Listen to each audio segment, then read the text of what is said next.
Good evening. সমূহ অসমবাসী ৰাইজক লৈ মই এটা ভিডিঅ' প্ৰস্তুত কৰিছোঁ আৰু সম্পূৰ্ণ ভিডিঅ'টো হ'ল ৰাজনৈতিক সম্পৰ্কত। প্ৰথমতে আমি তিনি গগৈ অসমৰ ৰাজনীতিত একলগ হোৱাটো দেখিবলৈ পালোঁ আৰু কেনেকৈ হ'ল এই কথাখিনি মই আজি আপোনালোকক জনাম। বৰ জটিল পৰিস্থিতিৰ মাজত তিনি গগৈ একলগ হ'ল, সেই গতিকে আজি এই ভিডিঅ'টো প্ৰস্তুত কৰিছোঁ। প্ৰথমতে তিনিজন গগৈলৈ মোৰ ফালৰ পৰা আন্তৰিক শুভেচ্ছা জ্ঞাপন কৰিলোঁ। মই কেইটামান কথা আজি এই ভিডিঅ'ৰ জৰিয়তে আপোনালোকক মই অৱগত কৰিব বিচাৰিছোঁ। 2024 চনৰ নৱেম্বৰ মাহত ৰাইজৰ দলত মই জইন কৰিছিলোঁ, এটা চুক্তিত কৰিছিলোঁ। সেই চুক্তিৰ আগতে কথাখিনি চলিছিলে, যিহেতু 24 লোকসভাৰ সময়ত যোৰহাট লোকসভাৰ পৰা গৌৰৱ গগৈ বিপক্ষে তপন গগৈ আছিলে, কিন্তু ৰাইজৰ দলৰ পৰা অখিল গগৈক প্ৰাৰ্থী দিবৰ কাৰণে ৰাইজৰ দলে প্ৰস্তাৱ দিছিলে। কিন্তু অখিল গগৈ ডাঙৰীয়াৰ লগত মই সেই কথাখিনি পাতি তেখেতক মই যোৰহাট লোকসভাত খেলিব নালাগে বুলি কেইটামান পৰামৰ্শ দিছিলোঁ।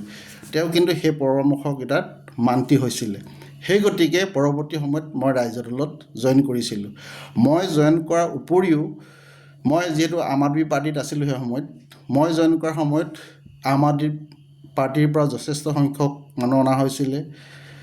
ঋষিৰাজ কন্দল্য, তৃণমূলৰ সভাপতি ৰমেন বৰঠাকুৰ, চবেই নিশ্চয় মানুহজনক চিনি পায়, আৰু জাতীয় পৰিষদৰ পৰা মাইনৰিটিৰ সভাপতি বৰ্তমান জিয়াখনক অনা হৈছিলে।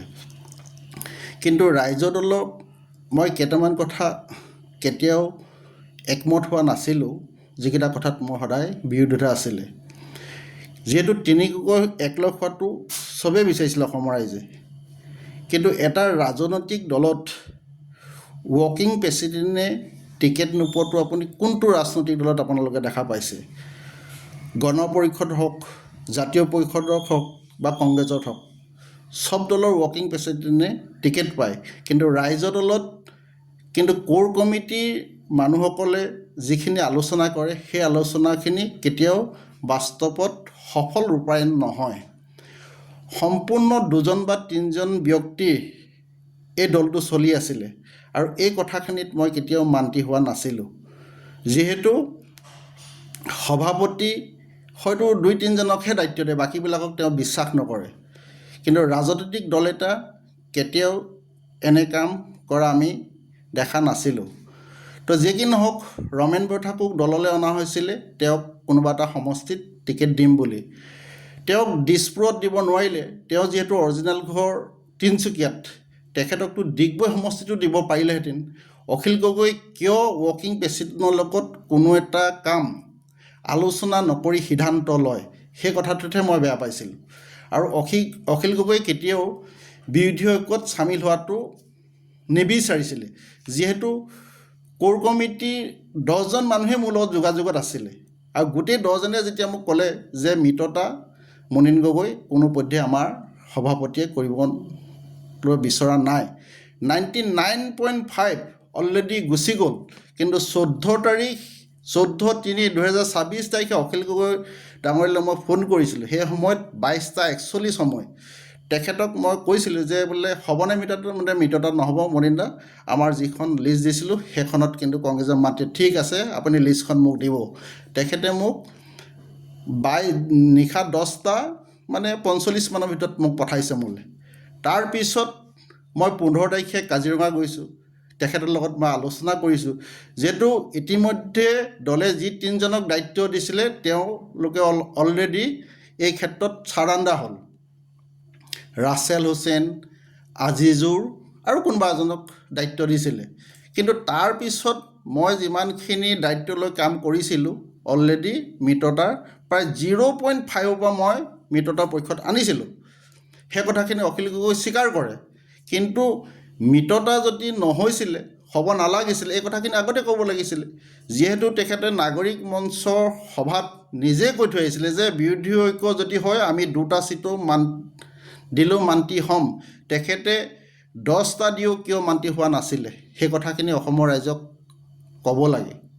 যিহেতু মই খালি এটা কথাই কৈছিলোঁ, যদি মিত্ৰতা নহয় আপোনাৰ লগত থাকিব নোৱাৰিম, আৰু যদি মিততা হয় আপোনাক যেনেকৈ সহায় কৰিব লাগে মই কৰিম।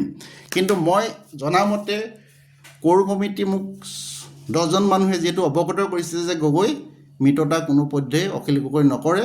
কংগ্ৰেছৰ লিষ্টখন উলিওৱাৰ পিছতেই অখিল গগৈ আমাৰ লিষ্টখন উলিয়াব, যাতে অসমৰ ৰাইজে আমাক কেতিয়াও ভুল বুজিব নালাগে, সেই সময়লৈ অপেক্ষা কৰি আছিলে। কিন্তু মই কেতিয়া আশুগোজ আছিলোঁ, মই যিহেতু 10জনৰ লগত যোগাযোগত আছিলোঁ, যদি তেওঁলোকে মিততা নকৰে সেইসকলক মই কংগ্ৰেছৰ চিম্বলত দি তেওঁলোকক মই খেলাবলৈ সম্পূৰ্ণ, যিহেতু এখন হাবিত কেতিয়া দুটা বাঘ থাকিব নোৱাৰে। হয়তো ৰাজনৈতিকভাৱে এই কথাখিনি অখিল গগৈ বহুত সচেতন, সেই গতিকে তেওঁ মোক এই সিদ্ধান্তটো ল'বলৈ বাধ্য কৰাইছে। তথাপিতো মই কি সিদ্ধান্ত লৈছোঁ এতিয়ালৈকে মই কোৱা নাই, কিন্তু অখিল গগৈ সভাপতিয়ে এই কথাখিনি ক'ব লাগিব অসমৰ ৰাইজক। আৰু অখিল গগৈ ডাঙৰীয়াই যিবোৰ সিদ্ধান্ত লৈছে কেতিয়াও এই সিদ্ধান্তবিলাক গ্ৰহণযোগ্য নহয়। তেখেতে দলৰ এজন ৱৰ্কিং প্ৰেচিডেণ্টত আলোচনা কৰিহে দলটো আগলৈ যাব, কিন্তু ৱৰ্কিং প্ৰেচিডেণ্টকতো টিকেট দিয়াটো দূৰৈ কথা, তেখেতৰ লগত আলোচনা এটা কোনো কাম নকৰে। আৰু বিশেষকৈ মই জানো যে কোৰ কমিটিৰ যিমানকেইজন মানুহ আছে 10জনে আজি মোৰ ওপৰত এটা বিশ্বাস আছে, সেই বিশ্বাস মই আজিও ৰাখিছোঁ আৰু ভৱিষ্যতেও মই ৰাখিম। কিন্তু অখিল গগৈ ডাঙৰীয়াক অসমৰ ৰাইজে নজৰ কৰাৰ প্ৰয়োজন যে 26 তাৰিখে তেওঁ যি নেকি বিৰোধী ঐক্য হৈ গ'ল, তাৰ পিছতো মুখ্যমন্ত্ৰীৰ লগত কি আলোচনা কৰিছে এই কথাখিনি তেওঁ অসমবাসীৰ আগত প্ৰকাশ কৰিব লাগে। ইতিমধ্যে মুখ্যমন্ত্ৰীয়ে কৈছে এই কথাখিনি মই নক'লেও ক'ব নোৱাৰিম কেতিয়াও আপোনালোকক। তেওঁ নিশ্চয় আলোচনাটো কৰিছে, তেওঁ ফোন কৰা যুক্তি ক'ত? বিৰোধী ঐক্য হৈছে, যিহেতু বিজেপিৰ যিহেতু সম্পূৰ্ণ এটা বেলেগ টীম, যিহেতু বিৰোধী ঐক্য হৈছে, তাত অখিল গগৈ ফোন কৰা যুক্তি ক'ত আছে? এই কথাখিনি তেওঁ অসমৰ ৰাইজক অৱগত কৰিব লাগে। অখিল গগৈক মানুহে কেতিয়াও বিশ্বাসত ল'ব লাগে, তেওঁ কিন্তু কথা এটা কৰে কাম এটা কৰে, আমি দেখা পাইছোঁ। সেইকাৰণে মই বেছি কথা নকওঁ, অহা 9 এপ্ৰিলৰ পিছত বাকী কথাখিনি মই ক'ম। কিন্তু 4 তাৰিখৰ পিছতে মই ৰাজনৈতিকভাৱে সিদ্ধান্ত ল'ম। মই কিন্তু এতিয়াও বিৰোধী ঐক্যৰ লগত আছোঁ আৰু ভৱিষ্যতেও থাকিম। যি সিদ্ধান্ত ল'ম মই অহা 4 মাহৰ পিছতে সিদ্ধান্ত ল'ম।